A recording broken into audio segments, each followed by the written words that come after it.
Welcome to Sacrilegious Discourse. For this is what the Sovereign Lord says. Why do you need prophets to tell people who you are and what you want? If you can justify everything that the God of the Bible has done, then you can justify any of your behavior. A lot of this mentality is trickling into what is now mainstream right-wing Christianity. I am capable of empathy greater than this God of the Bible. This is a Bible that they tell kids. This is the good Lord. This is the good book. He is fantasizing about murder, mass murder. Head over to sacrilegiousdiscourse.com right now to find out how to leave us a review or support us on Patreon.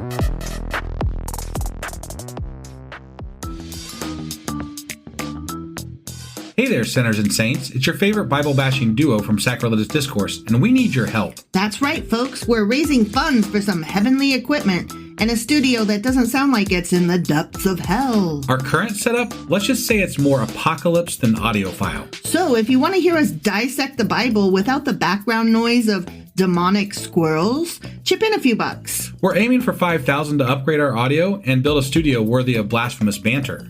Donate today and help us spread the good word of atheism. You can find a link right on our homepage, sacrilegiousdiscourse.com. Every dollar counts. Even if it's from your collection plate. Husband! Wife! What the fuck are we doing? Well, we're catching up. We sure as fuck are. Yeah, we've been a little bit behind, but we're getting back to, we got I think a Q&A today, is that right? We do. We have a Q&A for Zechariah Chapters 1 through 4. I understand that there are 5 visions. Yeah, and that we got to dig into. We're going to unpack the shit out of those things. I mean, unpack the shit. It is shit. So, I don't know. We'll see. Okay. All right. Are you ready to get into these visions? I am. Let's do it. Okie dokie.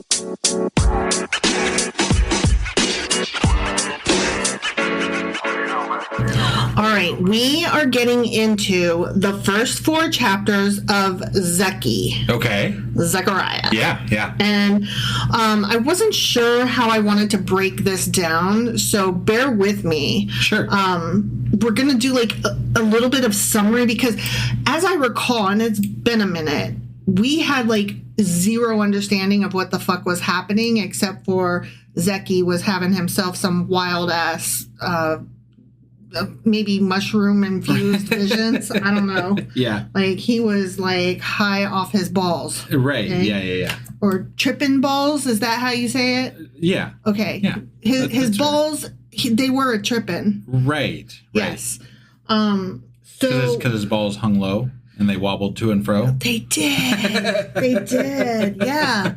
So we had no idea what was going on, except for Zeki's having himself some wild ass visions. Yeah. Okay? Yeah. And we did not understand the visions. We didn't understand who was talking. There was men. There was angels of the Lord. It was very confusing. There was so much happening. Yeah. And within these 4 chapters, there were 5 visions. Right. So, I mean, even at that, right? Yep. So, okay. So just to give us a little bit of recap. Okay. And try to explain as I go. Mm-hmm. Okay. Like the first chapter, I'm going to break it into 3 separate sections. The first one was a call to the Lord, and that's where, or not a call to the Lord, a call of return. To the Lord. All right. Where God is basically telling the people, come back, you gotta build my house. And then the second 2 parts of chapter 1 are each a vision. Okay. Yeah. So having said that, all right. So chapter 1, the first part is the prophet Zeki earnestly exhorts the people to repentance, that they may escape such punishments as had been inflicted on their fathers. Okay. Because, for 70 years, they've been hating it. Right. Because they were in the Babylonian exile. Yeah. Okay. So, at the time Zechariah delivered. I just want to point out real quick, though. Yeah. You say they were hating it, but like, They as I weren't, recall, they had houses. They Yeah. had, like, they were pretty much kind of, like, integrated into the society. It really depends on how the story wants to present itself every single day, every single verse that you read. Like, if it's convenient for them to have been suffering, then we talk about the suffering. I guess the point that I would try to make here is that if it was a choice between being conquered by the Assyrians or the Babylonians, I would have chosen the Babylonians every fucking time. Every fucking time. Because the Assyrians were terrible. Oh, they were hardcore, man. They were not just murdery. They, like, disemboweled people and shit. They were, while they were still alive. Yeah. They were not just murdery, like, they enjoyed it. Right. They were nasty folks. And the Babylonians gave you houses. Right. Like, I'm like, yeah, give me the house. And took your kids to school. Right. I mean, sounds like the Babylonians were honestly in better shape than the United States currently. You know? So, anyway. Right, yeah. So, at the time Zechariah delivered his first message, Haggai, remember that guy, Haggis? Yeah. He had already been preaching for about 2 months. Okay. Yep.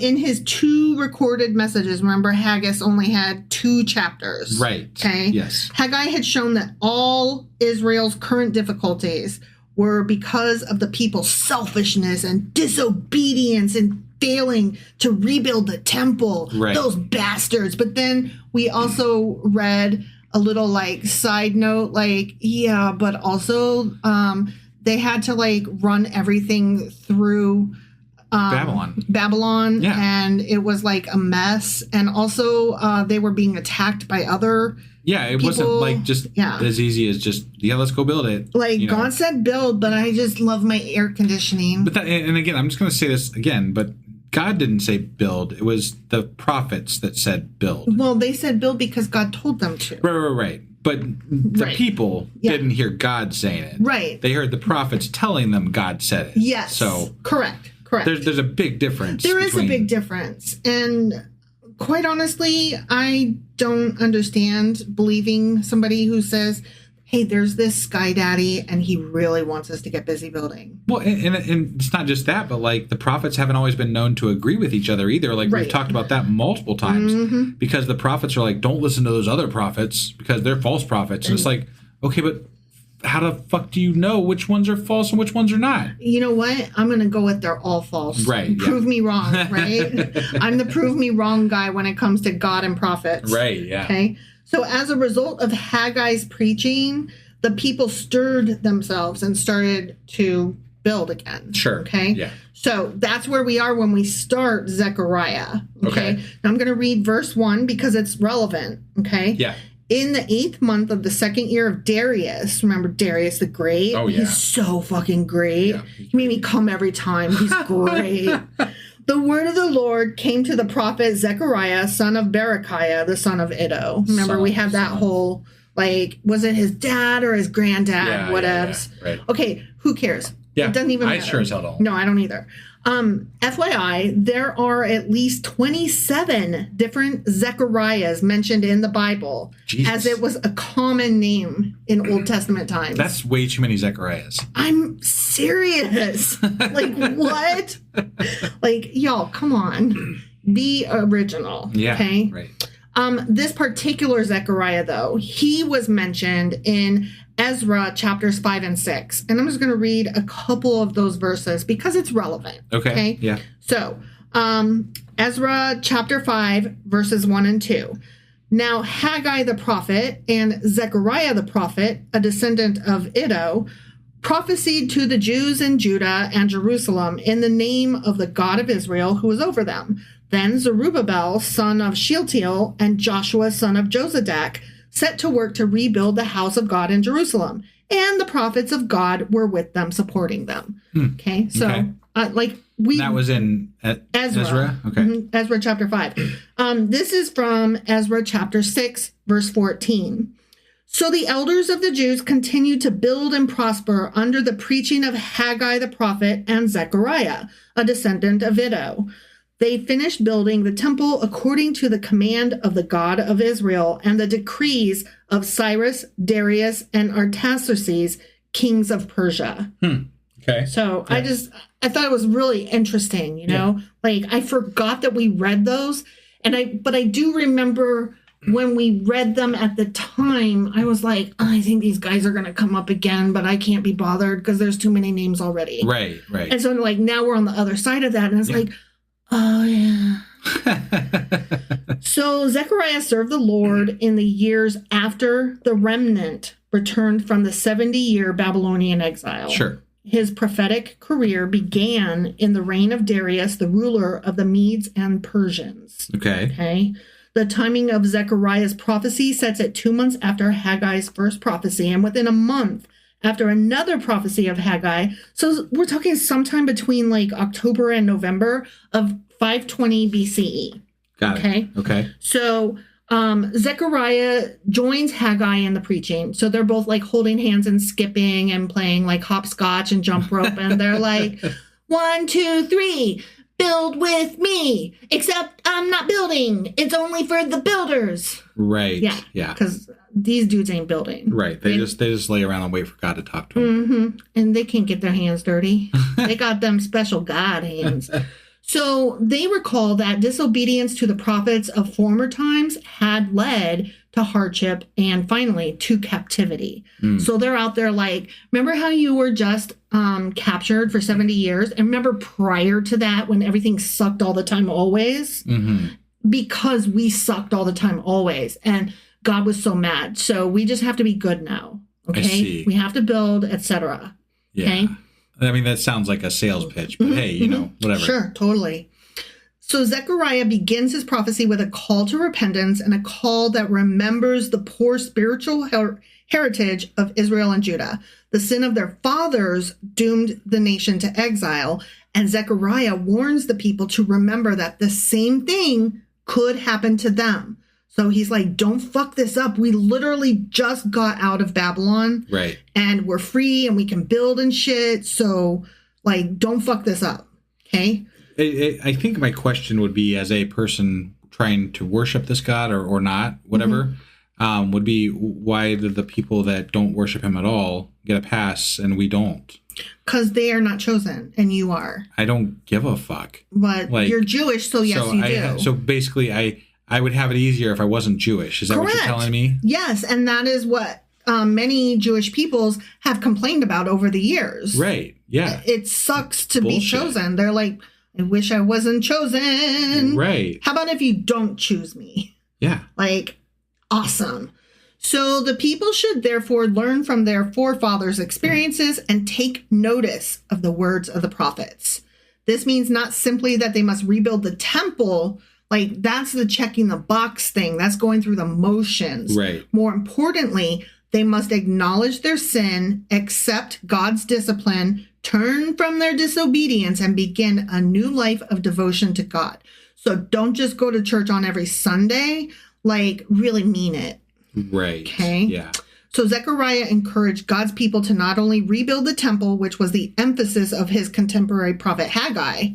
So Haggai was like, build, build, build. Yeah. And Zechariah is like, yeah, do that. However, also rebuild your relationship with the Lord. Sure. Yeah. Right? Okay. Yeah. So even the temple is a little bit symbolic. Yes. Totally symbolic. Right. All right. So from there, we get into our first vision. Okay.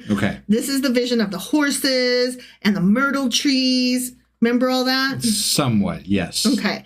So Zechariah's vision of the 4 horses and their riders. In the first vision, some mounted patrol officers have just returned from a tour of duty. And you said duty. And report to a rider on a red horse who is standing among some myrtle trees, either in a ravine or a hollow. Yeah. Our interpretation said ravine, but others say hollow. Okay. So I thought it was cool to include both words. Right. Okay. Yeah. So, and I did not understand as we were reading through this that that's what those guys had just come from doing. Got it. Did you get that? No. Okay, good. So I'm not alone. I was like, what are these guys up? I don't understand anything that's happening. Right. So these guys had just been like touring the world. Okay. Or the world as they knew it. Sure. Okay. Yeah. And they were like just looking at what's happening around. Okay. This exploration mission examined the progress of rebuilding Jerusalem and the other cities of Judah. its purpose was to examine the work of God's people, near and far. Okay. Yeah, right. And don't forget, like, we're going to be getting into the measuring of the city, right? So that vision is directly related to this vision. Okay. And that's why I mentioned it, even though we're not there yet. Okay. Bible commentators debate the meaning of the horse's colors: red, brown, and white. Whatever. Got it. Okay. Connecting them with the 4 horsemen of the Revelation does not work, because those guys are merely observers and not messengers of judgment, as in Revelation. So these are not the 4 horses of the apocalypse. They're just 4 other horses. Got it. Okay. Yeah. Some suggest that the different colors mean different angelic offices or orders of a heavenly host. Okay. And if you'll recall, we early on did a special episode over angels and their different hierarchies. Yeah. I don't remember. I think it was a Patreon, but I don't remember if it was a Patreon or if it was an open bonus. Right. All I do remember is that there were angels, but I don't remember the hierarchies because it's silly. So the myrtle tree is a laurel bush. Okay. It's evergreen, and that is possibly a symbol of the people of Israel, because they are, you can never stomp them out completely. They're always there. Right. Which is good. You know, sure. We want these people to live. Right. Yeah.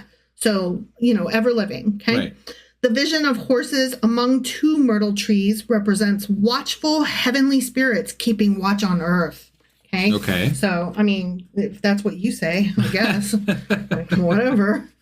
So the patrol officers report that throughout the empire, all is calm and peaceful. And you would think, yay, right? Like, no war, loving that. No, it sounds good to me. Right? So this report may be good news for the Persians, but is not good news for the Jews, who have now been in bondage to foreign overlords for more than 70 years. They long for freedom and pray for God's mercy. Okay? Yeah. I'm not sure why peace is bad for them, other than that maybe it makes them complacent or something. I don't really get it. They're people that are, like, they're not fully in charge of their own destiny right now, right? So, like, maybe they would hope that some other conquering force would take over the Persian/Medes so that they could rule themselves. But then you're still talking about another force that's going to be in the area that would probably then end up in your doorstep, which is not good either. So be careful what you wish for. Yeah. Like, I that doesn't sound right. Yeah, so. I didn't really understand that, but I threw it in there in case anybody, like, gets it. Yeah. Like, explain to me, please. So the patrol found that the world was at peace, but God was angry with the nations of the world because they were at ease while God's people were suffering. Okay. So God tells them that although he used these other foreign nations to punish them, like, remember, he was like, they are such tools. Yeah. I'm going to use these people to whip the fuck out of you. But they'll get theirs, Yeah. So, but those nations went beyond the limits he had set. Okay. So, like, the Syrians, for example. Right. He was like, I'm totally going to let them beat you because I want them to beat you. But then he's like, oh my God, I'm so mad for how you beat my people that I told you to beat. Right. But then they didn't get their comeuppance. Yeah. So, like, where's God? Yeah. What happened? Why didn't he do that? So he loves his people and he knows what their enemies have done to them. That's what this message is. Sure. Okay. Yeah. So he's like telling them, I know. Just hold on. Okay. But why you got to hold on? Right. Exactly. Like, why can't you just take care of it, man? Exactly. So I want to compare 2 different versions of verse 14 because it's interesting the way it reads in our translation versus other translations. Sure. Okay. So ours says, this is what the Lord Almighty says. I am very jealous for Jerusalem and Zion, and I'm very angry with the nations that feel secure. I was only a little angry, but they went too far with the punishment. And actually, that's verses 14 and 15. Okay. Yeah. So I want to compare that to other translations out there. Yeah. Thus says the Lord of hosts, I am zealous instead of jealous for Jerusalem and for Zion with great zeal. I'm always zealous with zeal. Jealousy. You cannot be zealous unless you have zeal. Yeah. But you can be zealous if you don't have moxie. I personally recommend having both moxie and zeal. Got it. Personally. Yeah, That's a great That's the way to combo. go. Right. For sure. Okay, so he's zealous with great zeal. I am exceedingly angry with the nations at ease, for I was a little angry, and they helped, but with evil intent. Instead of, but they went too far with the punishment. Got it. Do you see the difference there? Yeah. So I found that translation is like, wow, those are like, I guess the message is kind of the same, but like, how did you get that word choice? Sure. Right? Yeah. So I don't know.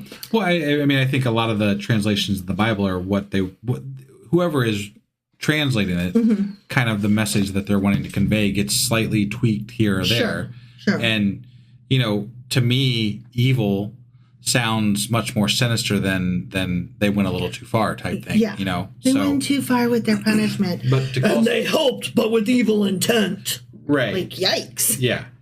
Calm your tits, bro. That's a big it's a big break from just they went too far. They went too far, bro. Right. Versus people can go too far. Yeah. But if you're evil, you're always evil. Right. So yeah. So it's also like a matter of how we view these nations forever after. No, I mean, so if it matters. If they went too far, it's easy to forgive going too far. Right. If they're evil, they're always evil. Yeah. Right. So like that, even in today's society, that could intone hatred towards other cultures. Exactly. And that's not a great way to phrase something, in my opinion. No, I agree. Trying to be peaceful. Yeah. Right. Right? Like, you can't be peaceful with an evil nation. Like, how do you be evil with, for example, I don't know, Nazis? Well, yeah, I don't think you can. You can't. You can't. That's why our country is in trouble. That's why I use that example. Sure, yeah. That whole thing like 5 years ago, and now they're trying to push it again. Can't we just find a way to get along? Can't we all just get along? Just find common ground. And what I took from that was hug a Nazi or else you're the bitch. Right. And I'm like, how about no? Fuck off. You don't understand what you're talking about. You're both siding an issue and you're part of the problem. I do want to say I do respect the people that go out of their way to help reform people that have fallen down the rabbit hole of right-wing nationalist Christian bullshit.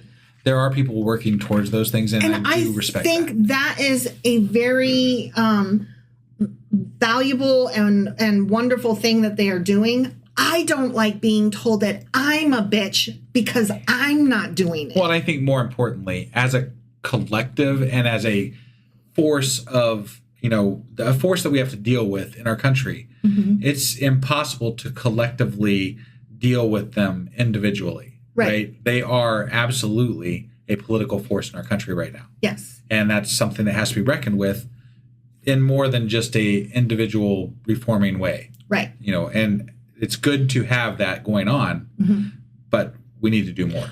And I'm not the person for that. Have a nice day. You and I have talked about it, and there's a lot of and I'm not trying to get off track too much here, but... Oh, I'm always trying to get off track. Go on. With regard to how these ideas kind of percolate through our society, they are they base a lot of this by catering to the alpha male genre of men, even women. Yeah. But they cater to this group, and they know that they are one of the loudest groups because they have a lot that they're angry about. Yeah. And it forms this like whole bullying culture that kind of bullies other people into pseudo agreeing with them. Just to make them be quiet. Right. But that also leads people down these dangerous avenues of, well, maybe I will look into that. Right. Exactly. As though it's a valid option. It's not, you guys. Right. It's not. But that's these people that are pushing these alpha male ideas and these Christian nationalist ideas that are built around an alpha male mentality know what they're doing. Oh, yeah. They know what they're doing. They absolutely know. Yeah. It's falling up is part of that whole thing. Yeah. Yeah.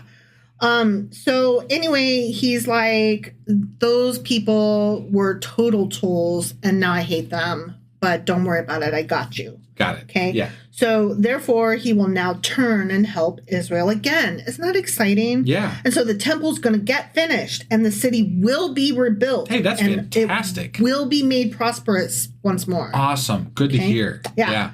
And then about 4 years from the time of that prophecy, Zion was comforted and Jerusalem was specially chosen and the temple was rebuilt 4 years after Zechariah gave his prophecy. Hey, that's great. You know, yeah. Good that stuff. happened. Good stuff. So, yay. That's one of those prophecies that got completed then? Mm-hmm. That's great. Within the book. Yeah, no, I know. I mean, it's still trash, but like at least it was within the book. Right, yeah. right. Yeah. So that was the first vision. Okay, we're still in chapter 1. Yeah, and now we're going to talk about the second vision. I know, I'm so sorry. No, it's you're not fine. my fault. You're fine. Yeah. Okay, so this vision is about the 4 horns and the 4 craftsmen, which we later learned were carpenters, which fucking matters. Sure. Yeah. I think. Oh, yeah, definitely. There's a difference, and one word means more emotionally. For Christians. Yes. For sure. Yeah. Yes. That's like, even not Christians, we all know what you mean. Right. But as far as your religion goes, yeah, it matters more to Christians. Oh, yeah, absolutely. It matters more for the Christian story. Right. Okay. So the 4 horns represent the nations that scattered God's people. Okay. And the second vision assures the Jews that they need have no fear of foreign overlords. Nations may attack them from all sides, using their power to oppress Israel as wild beasts use their horns to terrify their victims. Right. But their success will not last. Just hang in there, guys. It's very demeaning to refer to your enemies as wild beasts. Oh, yeah. It allows dehumanizing. Hate, and it allows, nationalism. Evil, and, we just got through calling them evil. Now we're calling them wild beasts. Yeah. Yeah. Totally dehumanizing. Yeah. Yeah. In biblical times, horns spoke of strength and authority because the power of a bull or an ox is expressed through its horns. Makes sense. Sure. Yeah. And I'm like, horns are hornish? Yes, I understand. I understood that reference. Right. So if Zechariah spoke of scattering Judah, Israel, and Jerusalem in a broad prophetic sense, including scattering that had yet to come, then the 4 horns that are those nations are very likely Babylon, Medo-Persia, like the Medes and the Persians, right. Greece, and Rome. Okay. But that's only if this was a prophetic vision, right. Speaking of scattering that hadn't happened yet. Got it. Okay. Because otherwise it would include the Assyrians instead of probably something else. Yeah. The vision of 4 horns and carpenters symbolizes the idea that men will cut down and terrify the enemy nations that battled Israel. Okay. Take your marks. Right. So God announces judgment against the nations that scatter his people, and each nation that attacks Israel will be overthrown. So says God, or whatever. I mean, on a long enough time scale, I suppose that's true, Yeah, I guess. So that was chapter 1, visions 1 and 2. Yeah. Okay, so now we're on chapter 2. This one's a little shorter. Okay. And so we're going to talk about the third vision. Okay. Yeah. This one is the one with the measuring line and the protection promised. Okay. The call to return to the promised land. Okay. Yeah. So in the third vision, Zechariah sees a young man going out to measure Jerusalem in preparation for the rebuilding of its walls. Yeah, I'm like, that's not a small task. No. And I thought it was an angel. No, it was a man, and he asked the angel, "The fuck is that? What's going on?" Oh. And he asked the angel to explain it to him. Oh, okay. Yeah. Okay. So I'm going to read verses 1 and 2. Verse 1, there's some stuff that happens, and it's longer than necessary, so I'm just reading the last part of it. Got it. There before me was a man with a measuring line in his hand. I asked, "Where are you going?" He answered me, "To measure Jerusalem, to find out how wide and long it is." Remember, we were like, why? Yeah. The fuck? Right. This is so weird. There actually was kind of a reason. Okay. Jerusalem was being measured to make sure that it's large enough for the multitudes that God is going to be bringing to the city. Oh. In the time of Zechariah, it seemed strange to worry about Jerusalem being big enough because there seemed to be too few people in the city. Sure. So, yeah. But he's calling them all to come back from where they've been scattered. So this is just like the measuring of the city is like, this is how much we need to prepare for how many people are going to be coming back. Yeah. We have to measure the city to find out. We can't just expand afterwards. We have to know ahead of time. Yeah. Okay. So the vision of the man with the measuring line ultimately symbolizes, in and of itself, the restoration of Jerusalem. Okay. Right. But a messenger stops him, for the rebuilt city will extend beyond the walls of the former city. In fact, it will not need walls at all because God's going to protect them. God will be its protector. Yeah. That's right. That's right. So those Jews that were still in Babylon may have made living conditions reasonably comfortable for themselves, which we discussed. Yeah. And I don't think it's that they made living conditions comfortable for themselves so much as that they were allowed to have that by their captors. Yeah. And they were like that terrible. Right. At least at this point in time. Like they literally let them go back to their homeland. Right. So like the relations between them was at least bearable. Right. You know? And they lived pretty well. Right. So and they've talked about that since the time that they got conquered on. That they had houses right off the bat. Yeah. So I mean it wasn't like there was ever a time where they were being tortured and I mean I'm sure bad things happened, right? Yes. I'm not gonna say that didn't happen. But and also, just because you live in a gilded cage doesn't mean you're not a prisoner. Sure. Yeah. So I'm not trying to disparage that. But also, this time in human history was a very barbaric and warring time where people got conquered and people conquered, and it was just a thing that happened. Right. And I'm not trying to excuse that part of human history, but it's not anything special that they went through versus other cultures. And it's understandable why they would be like, I got a nice house. It's been 70 years. Yeah. I don't mind. Like, is it even your homeland after that? Like, I mean, other than like a legacy, it's really not anything that you would even know or recognize mostly. I know I'm not a fair judge to ask that question of because I've moved so much in my life, having been a military brat and then a military person myself and traveled with a truck driver for a year or two. Like, I have moved around a lot. Sure, but now you've been in one place for about 25 years now. Yeah, I've been in Ohio since the end of 2000. I moved here. Yeah. So, but I mean, would I feel like a draw to come back to Ohio? I don't know. You don't think if you left you would miss... I mean, you miss things about other places you've been in your life. I miss... The one place that I miss is where I spent the 5 most formative years of my youth. Yeah, when you were over in Italy. Yeah. But you also talk about when you lived in San Antonio. You talk about the Riverwalk, and you talk about the burrito places. I can live without it. But there are things. I'm saying there are things that you do like that you would go back and visit. So you were arguing like, is that even your homeland anymore? You Jewish people that have been away, and now you're like, but surely you'd miss the burritos, right? No, I see where you're going with that. Yeah. So I mean, which way is it? Well, I'm just. You're saying that you don't have a homeland, and I get how you're equating it, but these people have a religious and emotional cultural yeah, they tie. have a tie directly to it that is reinforced by their community, I'm sure. And the burritos were delicious. They must have been. I mean, look, I'm sorry. I know that this is trash.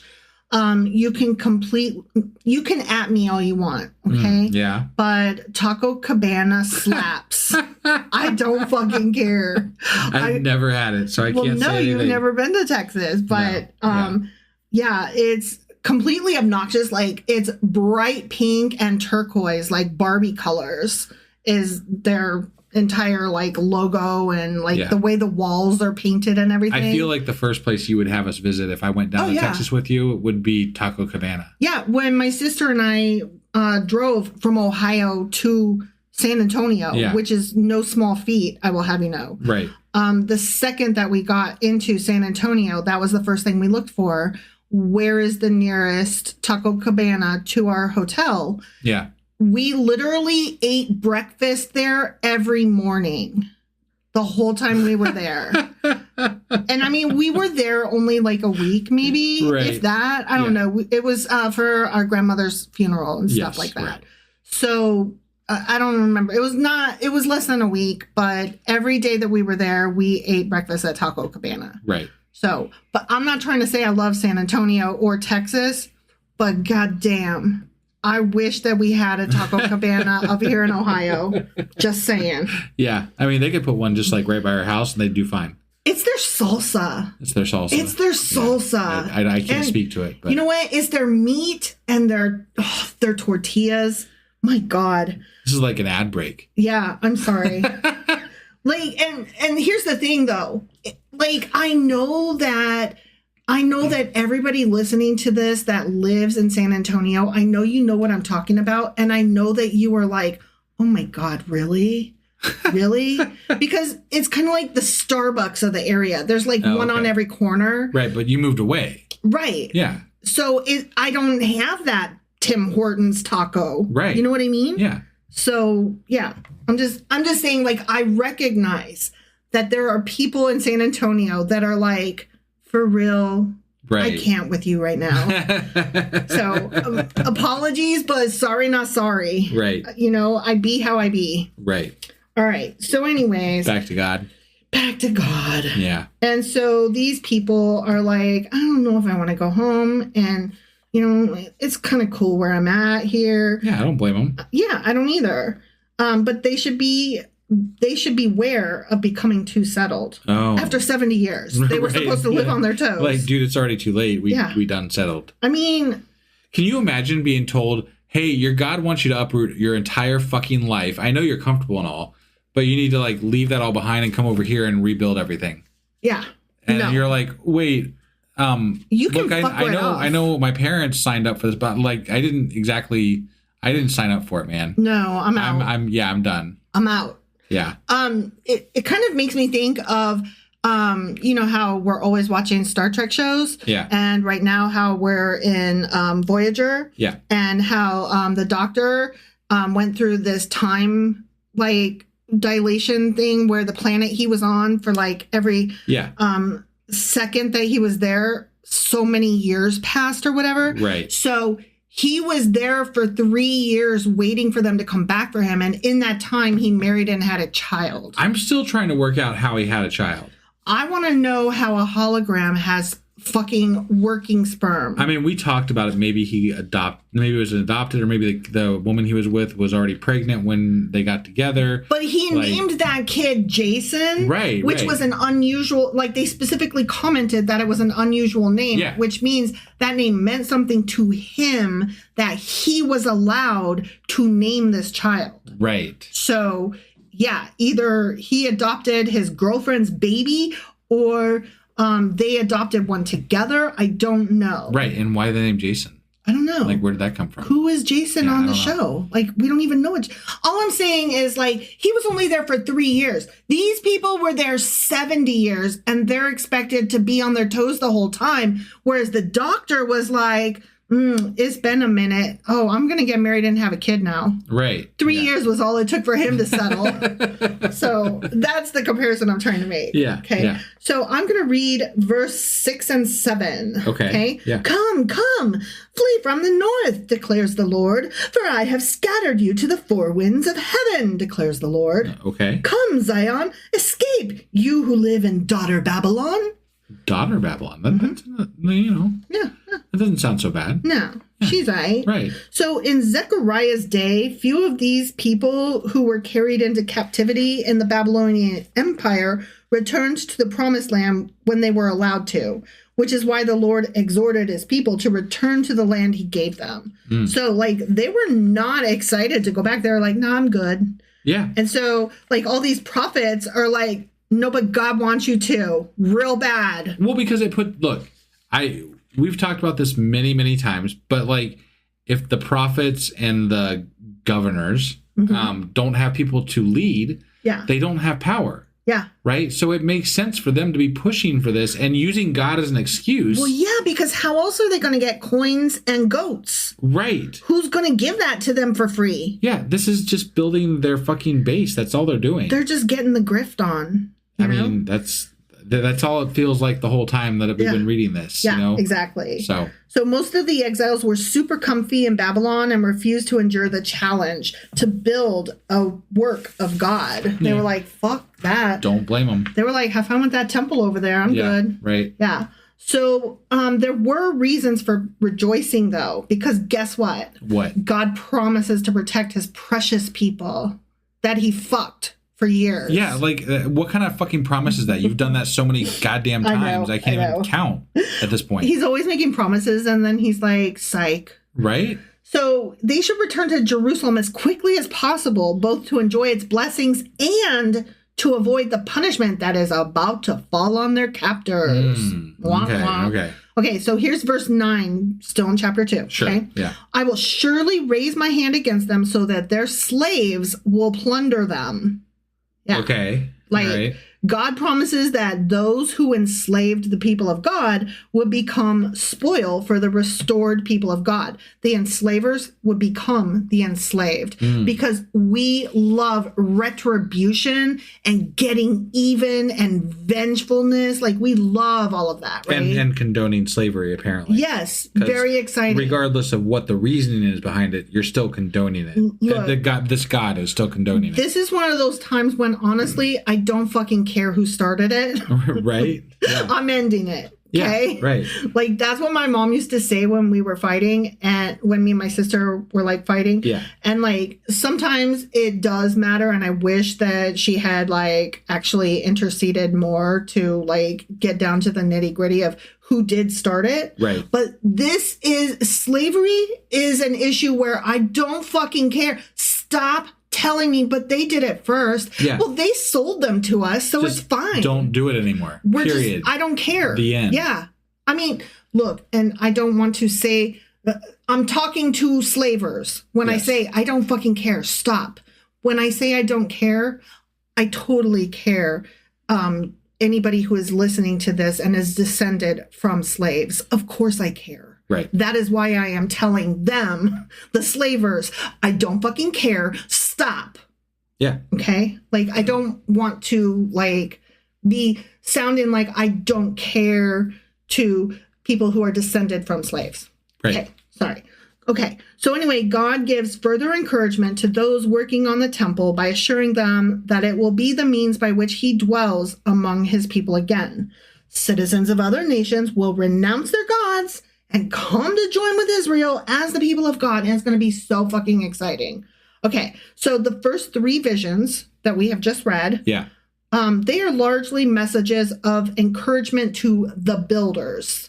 Okay. And that kind of matters because the ones after this, they're directed elsewhere. I'm not going to tell you like where until we like get done with more past what we've read. Okay. But now we're starting chapter 3. Okay. And chapter 3, I have broken into 2 parts. Okay. So the first part is the vision of the Lord, Satan, and Joshua, the high priest.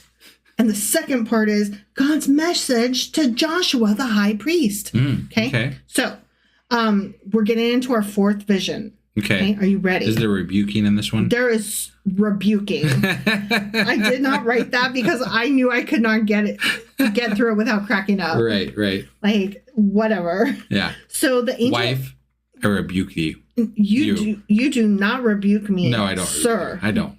You never rebuke me. Absolutely not. Satan, I rebuke thee in the name of God. Whatever. Okay, so Zechariah then has a 4th vision. A version of a vision in which he sees Satan accuse the high priest Joshua, and therefore the people he represents, of being unclean. Which, just a reminder, in the Old Testament and in Jewish book and lore, Satan is the accuser. Yeah, I'm actually going to get there. Oh, okay. Yeah. I'm sorry. Yeah, no, totally fine that you knew that without my notes. Yeah. So remember how in this vision, like Joshua was filthy? Yes. And we were like, what? Right. So his being filthy is representative of the people being filthy. Okay. So what was happening here is that Satan's like, he is way too filthy to be in the presence of God, and these people are way too filthy to be yours. So I see. And yeah, I did not get any of that. Right. I was like, he's filthy, and Satan's like, look how dirty that guy is. Like, I did not know the deeper meaning in this. Right. Okay. Yeah. Like, I missed all of that. Sure. So, because of their long exile in idolatrous Babylon, they are no longer fit to enter God's presence. Okay. So they are filthy, right? Okay. So, in other words, Satan is hinting that the people are wasting their time building the temple because they're not clean. So, the building of the temple is pointless, says Satan. Oh. Okay. Yeah. Right. Since they are unclean, no sacrifices that they offer there are going to be acceptable to God. So, like, why are you even having them build this, God? Right. Like, see, that Satan being all sneaky there, right? Right. Like, and it's logical. I see what he's saying. Yeah. Right? Okay, so here's verse 1 of chapter 3. Then he showed me Joshua, the high priest, standing before the angel of the Lord. Let me read that again because I had the wrong emphasis. Okay. Then he showed me Joshua, the high priest, standing before the angel of the Lord, and Satan standing at his right side to accuse him. Because, as you pointed out, in Hebrew, Satan means accuser or adversary. Right. Okay? Yeah. So God replies to Satan, excuse you, I have not cast off my chosen people. Right. Okay? Step off, calm your tits, Satan. I totally want to tell Satan, calm your tits, Satan. The people's time of exile in Babylon has been his punishment on them. So he's like, no, they're fine. I got this. I already took care of that. Yeah. Okay. Yeah. They're good. And now he has saved them. Okay. Okay. He has snatched them from the hand of their enemies, brought them back to their land, and cleansed their sins. Yeah. Wow. Yeah. That's crazy. So God's like, don't worry about it, Satan. This is none of your concern. Yeah. I fucking rebuke thee. Yeah. Okay. That's funny because like later Jesus cleanses sins by dying on the cross. Yeah. So this is very, cleansing of the sins. It's interesting. Yeah. Yeah. You can see how it. Right.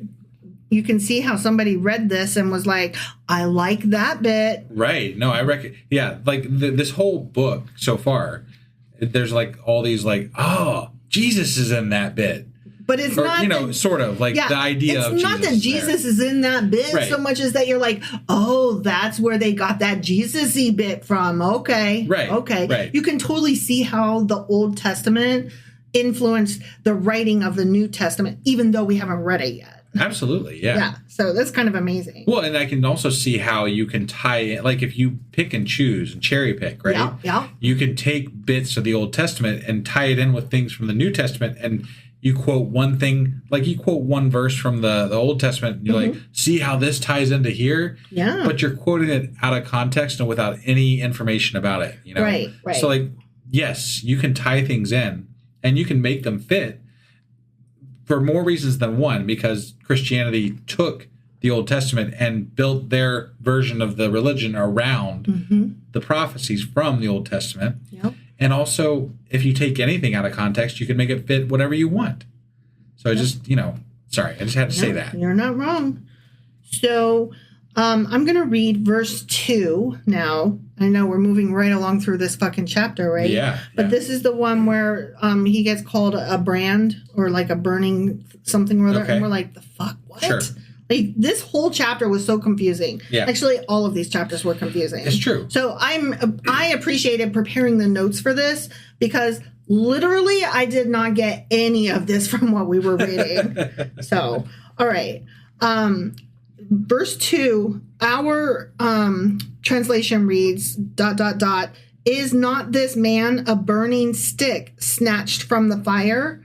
But other translations read, is this not a brand plucked from the fire? Okay. Okay. A brand is a burnt, burning, or smoldering piece of wood. Sure. It isn't worth very much and will be consumed completely if it isn't plucked from the fire. Sure. So God's like, I plucked these people or this one dude from the fire. Okay. Okay. Yeah. So he's like, is this not this man, a burning stick snatched from the fire? Okay. Okay. Now, verse 3 says, now Joshua was dressed in filthy clothes as he stood before the angel. Okay. Yeah. So let's read some notes about that. Joshua wasn't in God's presence just as a spectator, but also as a ministering priest of service. Okay. Yeah. So he's like not just a guy, he's like interacting and asking questions, and he's like a main character. Yeah. He's standing there dirty. Right. Okay. Satan was probably pointing at Joshua's filthy clothes and declaring that Joshua was totally unfit, unclean to stand before the Lord. As the representative of the people, so too were the people unclean to enter the temple in God's service. I could see this all playing out as just like some elaborate, almost like a play that they put on for the people that they're trying to teach these lessons to, and so that way it visually has this like resonance with people as far as how they view this relationship that they have with their God versus, the accuser, Satan, whatever. Yeah. Right. And it would make a lot more sense as to why people took these ideas in the way they did. Yeah. Because if the prophets are showmen, much like, a lot of the bigger priests and pastors of today, they would be trying to convince people through a show, through story, how these things, transpire. You got to be charismatic and you got to put on a show. Right. And that's what this was. And the only other time that we see Satan was in Job.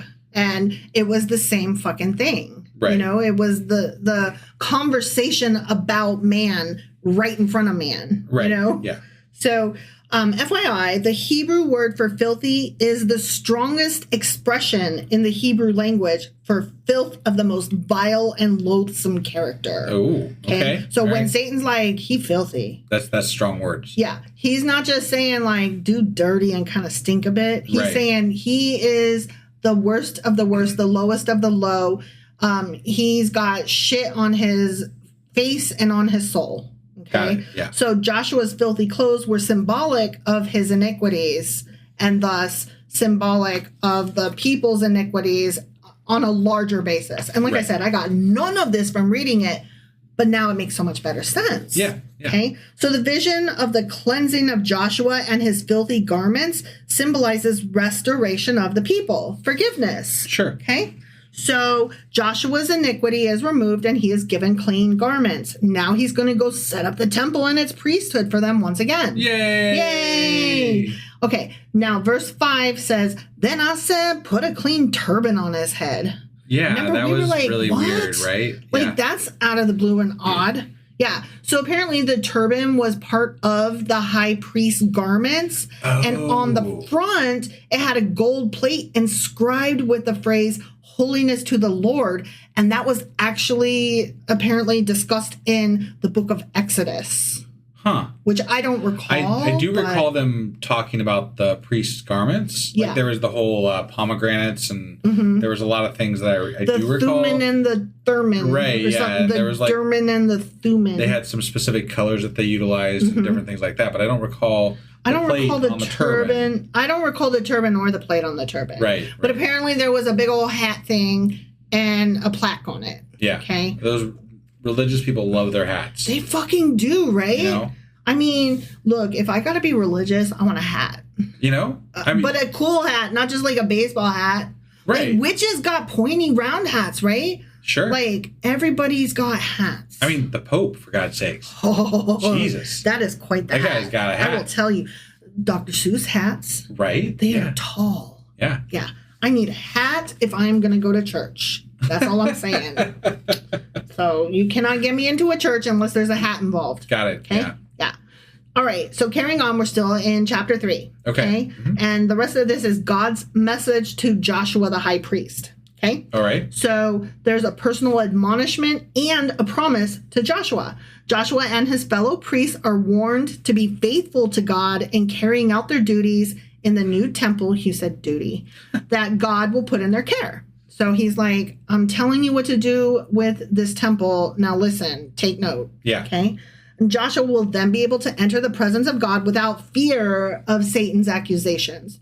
So he's telling him, like, dude, I'm giving you exactly the instructions. And so once you guys get this thing built, it'll be fine. And you can totally go in there and give me all your gold. Got it. Okay? Yeah. Yeah.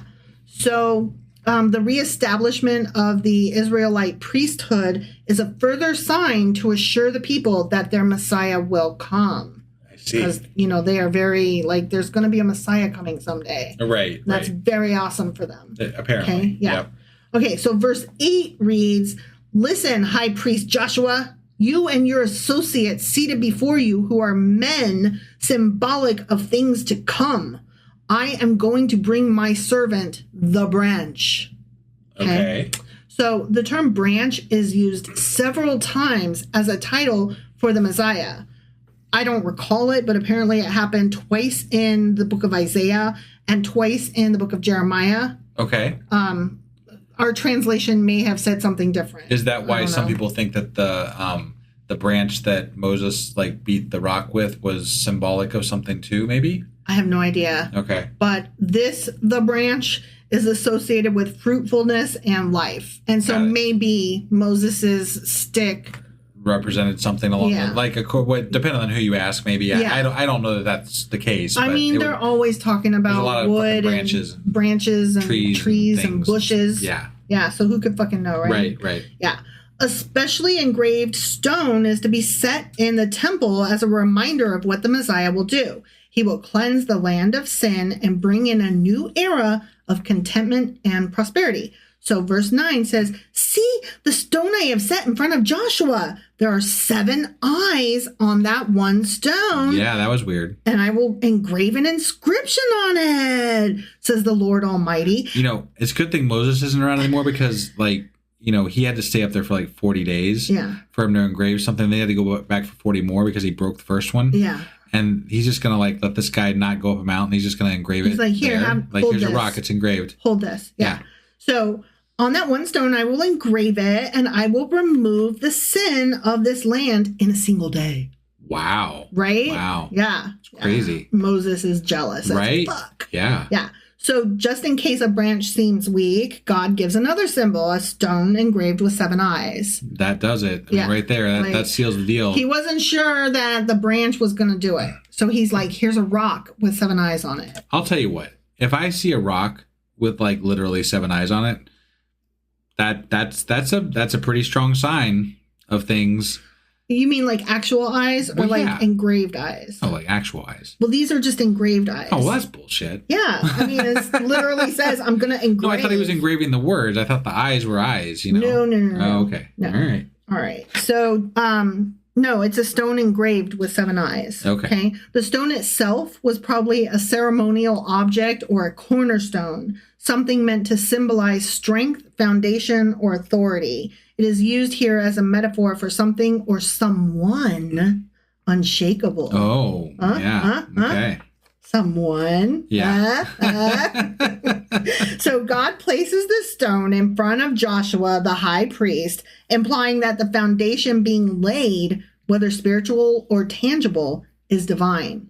Because he's not putting it in front of the governor. He's putting it in front of the spiritual leader. Right. Okay? Yeah. So this is a God thing. All right? Sure.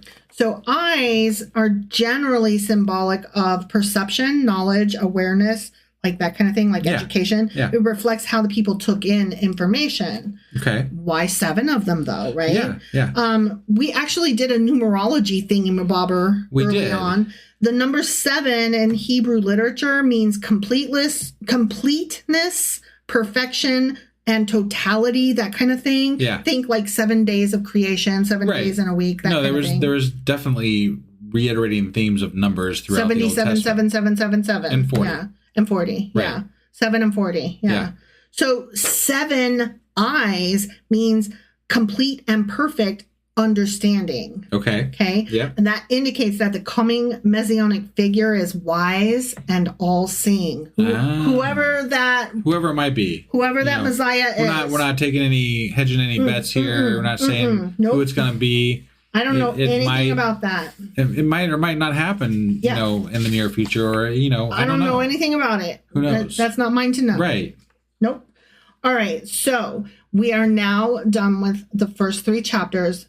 We're starting chapter 4. Okay. Okay. Yeah. And this is where we get into the 5th vision. Okay. Yeah. And this one is a fuckaroo. I mean, what the actual hells is going on here? Yeah. The 5th vision is of a 7-headed lampstand standing between 2 olive trees. And the olive trees pour their oil into a central bowl on top of the lampstand. And the oil from the central bowl then feeds the 7 lamps that provide the light. Okay. This means that the lamps do not need anyone to look after them because magic. Yeah. Light is provided supernaturally through the constant supply of oil from the trees. And when I say lampstands, you can also imagine the word menorah. Okay. Yeah. So I did read that is another translation. Sure. Okay. Okay. So the prophet, overpowered by his last vision, is roused by the angel to behold another. Like, he's like, dude, I'm so tired. Yeah. So I'm going to read the first couple of verses here. All right. Okay? Yeah. Then the angel who talked with me returned and woke me up, like someone awakened from a sleep. Yeah. Like when you get woke up, it's because you were asleep. That's true. That's generally true. Yeah. Yeah. Yeah.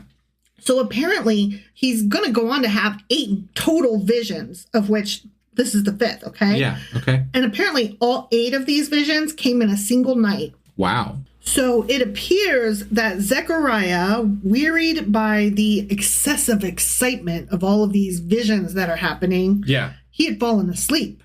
Okay. I mean, he just had 4 visions in one night, and he's about to have his 5th. And so he's like, I'm tired. You'd think if God wanted to talk to you, he could keep you awake, right? Right. Like, I mean, that doesn't seem like it would be that hard. It doesn't. It's really like doesn't. God he can build an entire solar system, universe, and planet in 7 days. And I mean, he can't keep, this dude awake. Humankind can make monster drinks, Right, yeah. like energy drinks, dude. So the angel came again a second time to arouse him from his slumber. Okay. This was not the first time he had fallen asleep during that momentous chain of events. Okay. So now I'm going to read verse 2. I see a solid gold lampstand with a bowl at the top and 7 lamps on it, with 7 channels to the lamps. Yeah. Okay. So God gave Zechariah a vision of the gold lampstand that was meant to stand in the temple as a representation of the presence of God in the temple. So he's like, here's a picture of a magic lamp. Now take that picture in your head, and that's me in the temple that you're going to build. Okay? So God's a lampstand. Yeah. God's a light. Whatever. But He's a fucking lampstand. He is a lampstand, totally. And remember, the number 7 in Hebrew means completeness, perfection, and totality. Right. So the 7 lamps refer to divine omniscience. Sure. Or the complete spiritual insight needed for the task ahead. Okay. Okay. So that's why 7 lamps, not just like 6 or 1. Right. Okay? Right. Okay. Verse 3 reads, also, there are 2 olive trees by it, one on the right of the bowl and the other on its left. Okay. Okay, so the lamps in the temple were normally fueled by pure, specially prepared olive oil, but the lampstand Zechariah saw in his vision was fed straight by the trees. Wow. Magic. Wow. Total trees. magic. Yeah. Now, this is interesting, I think. Okay. One of the more tedious duties of the, you said duty, Jesus. of the temple service was the constant care of the lamps on the gold lampstand. They had to be continually refilled with oil, cleaned of soot, and their wicks had to be maintained. Yeah. Now, that's why it's interesting, right? Because he had to go to all that effort all the time, right? Right. But in this vision, Zechariah sees self-filling lamps fed directly from 2 olive trees. Wow. So, nobody's got to do work to fill the lamps. Yeah, you're you just good to gotta, go. You do have to build the temple. And you gotta worship your God. Yeah. Otherwise, he might not fill the lamps anymore. Yeah, exactly. Exactly.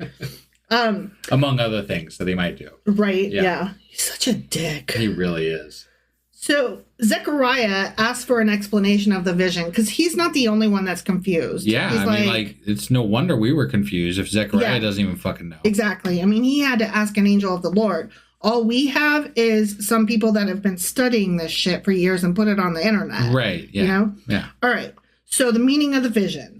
This vision was of particular encouragement to Zerubbabel, who in his task of reconstructing the temple faced mountainous obstacles. Okay, so here's the problems that he faced. And Zerubbabel was the governor. Okay? Okay, yeah. Just to remind everybody. Yeah. So his authority was limited by Persia. Yeah. He had a shortage of labor and materials. His workers were discouraged by some of the Jewish people who despised the new building as being small in comparison with Solomon's magnificent temple from way back. Okay. And he was surrounded by hostile foreigners who tried to hinder the work. So Zerubbabel had all of this shit going on. So when he heard from Zechariah that no, the temple's going to get done, and God is going to be the light inside of it. It's going to be awesome. Zerubbabel was like, "That's so cool. I'm really glad to hear that. I feel so much better. Yeah, yay! I can sleep at night." Okay? Right. So God now gives him a message of encouragement and reassurance. Just as the lamps receive a continuous supply of oil supernaturally, so the temple will be finished through the power of God's Spirit. So people, when they finish it, they are not to take credit for having built it. It's God. They were only able to build it because God gave them just like whatever. You didn't get cured of cancer by a doctor. You got cured of cancer because of God. Exactly. Right? Yeah. Exactly. Yes. Yeah. So God's power, not human power, is to be the source of Zerubbabel's strength. So he's telling him ahead of time, rely on God because God will always be there. So it's like a self-fulfilling little snake eating its tail. Right. Okay. Yeah. So Zechariah then records an additional meaning given to the two olive trees. Through the Davidic prince Zerubbabel and the high priest Joshua, God will supply spiritual power to Israel, and this will enable Israel to send forth the light of God throughout the whole earth. I see. Okay. So this is not local anymore. They are like talking big. They're going global with this. They're going global. Which is like the whole desert. Like, yeah. Right?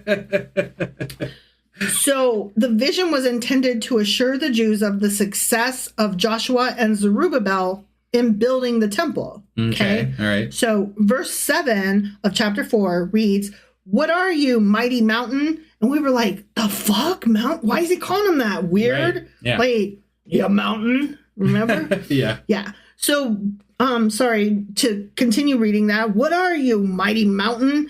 Before Zerubbabel, you will become level ground. Then he will bring out the capstone to shouts of, 'God bless it, God bless it.'" Yeah, those are weird. Weird. We did not understand any of that. No. So here's the deal. Okay, I'm going to break it down for you. Okay, literally, the great mountain was the giant pile of rubble at the temple site, and that rubble will be removed and the work carried on. Okay, that's the literal definition. Got it. Yeah. Metaphorically speaking, the work of rebuilding the temple was so massive that it seemed like a great mountain. And here, God promised that by his Spirit, that great mountain would be leveled into a plain. Or at least by delegation. Right. Yes. Because I ain't doing it. Now, remember it talked about a capstone or something like that? Sure. He will bring out the capstone to shouts of, God bless it, right? Yeah. So the Hebrew word for capstone translates to the head or final or top stone. Okay. Yeah. In construction, the capstone is the last stone placed when a building is finished, especially like in an arch or at the top of a structure. Right. Okay. Yeah. It symbolizes completion. So it's not just the final piece, it's the symbolism of being the final piece of the project. Yep. Okay. So here it refers to the final piece of rebuilding the temple. In other words, God is telling Zerubbabel directly that giant pile of rubble won't stop you. You'll get to do the ribbon cutting ceremony at the grand opening. Okay, that's what he's telling. Is he going to have giant stickers though, or scissors? Scissors, not stickers. I know. I was thinking that the whole time. Like, is he going to cut the ribbon, but with the giant scissors? Right. Yeah. And that's the only way you can cut a ribbon. Obviously. Right? Yeah. So this statement was God's assurance to Zerubbabel that not only will the work be completed, but Zerubbabel will be the one to finish it. Wow. That's great. That's kind of cool to know, right? Mm-hmm. Yeah. So surmounting every obstacle in the way at length by the good providence of God, the temple should be finished amidst the joyful acclamations of the spectators. Verse 10 reads, "Who dares despise the day of small things, since the 7 eyes of the Lord that range throughout the earth will rejoice when they see the chosen capstone in the hand of Zerubbabel." That is a lot of symbols all mashed together. It really is. Into one sentence. It is. Yeah. So the angel's explanation of the golden candlestick and the 2 olive trees. Yeah. Okay. Verse 14 reads, "So he said, these are the 2 who are anointed to serve the Lord of all the earth." Right. Okay. Yeah. And we were like, okay, right. whatever. Yeah. So in Zechariah's day, the 2 anointed ones were Zerubbabel, the political or civic authority, like the guy in charge, right? And part of the Davidic line. Yes. So, and which Joshua, is important. It is very important. Yeah. And Joshua was the spiritual authority. So by saying that these 2 are anointed, he's saying like these are the guys that are in charge, and it is approved by, like, condoned by God. Right. And so these 2 are doing this together. Everything's good. Just go build it. Well, even more than that, I think God gave Zerubbabel a ring or something. A signet. Yeah, a signet. Yeah. So they were not the entire trees, but 2 olive branches from the trees, 1 branch from each tree. Okay. Again, with the fucking branches. Oh, I see. So the trees represented Zerubbabel and Joshua. No. Oh. The trees themselves represent the kingly and priestly offices in Israel, but the dudes themselves are just 2 branches off the trees. Okay. Yeah. Got it. So that is the end of chapter 4. And now I feel like, okay, I can start chapter 5 and get confused all over again. Yeah. Good times. But at least I'm caught up now. Like, I understand what happened. Right. Kind of. Yeah. Do you feel better? Definitely. It makes a lot more sense. I mean, insofar as there's some clarification as to what some of those symbols probably possibly mean. Right. So that's helpful in understanding probably where we're going to go from here, which is great. So I'm happy to know the things that we know now. Yes. Yeah. Do you have anything else to cover with this one, or? Absolutely not. My voice is going out. Yeah. No, I know. We had to stop twice already. I know. I'm sorry. If I talk too long, my throat gets dry and itchy, and I start losing my voice. Yeah. I do want to say that we've had a run of some things happening. We had to get a new computer. We had our refrigerator was like sounding like a goddamn elephant running. Anyway, we've had issues going on. Yeah, we had to take the cat to the vet. So, she's fine. Right. Yeah. So there's been a lot of things going on, and we apologize for not getting these out quicker. But hopefully, now that we've got some things settled in, we'll be getting these out a little bit more regularly, and going forward from here, it'll be better. Yes. So that's our hope, and that's always the dream. That's always it's our vision. That's our that's our capstone vision. Or vision. Whatever. No, it's not our capstone. No. That was the wrong capstone's word. Still years away. Yeah. All right. Thank you guys, as always, for joining us, and we really appreciate you. And we will. I'm gonna get the weekly replay out here soon, and then we'll be back with Zechariah Chapter 5. All right. We'll see you then. Bye.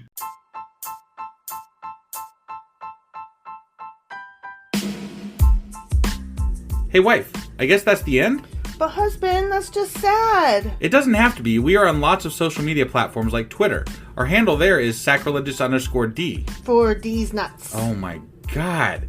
Stop doing that. Anyway, we're also on Facebook, Instagram, and Pinterest. There's a link to all of our social media sites at our website. Ooh, we have a website? Yeah, it's sacrilegiousdiscourse.com, where you can also find a link to our merch shop. We have a merch shop? Yep, we have podcast-themed clothing, mugs, notebooks, and more, as well as an atheist and science-themed products.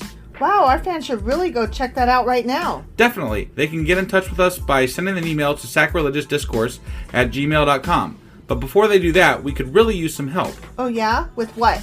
Well, it's not free running the podcast, and we need some financial support in order to get better equipment, which will free up time so we can concentrate on our podcast and our fans. Okay, so what should they do?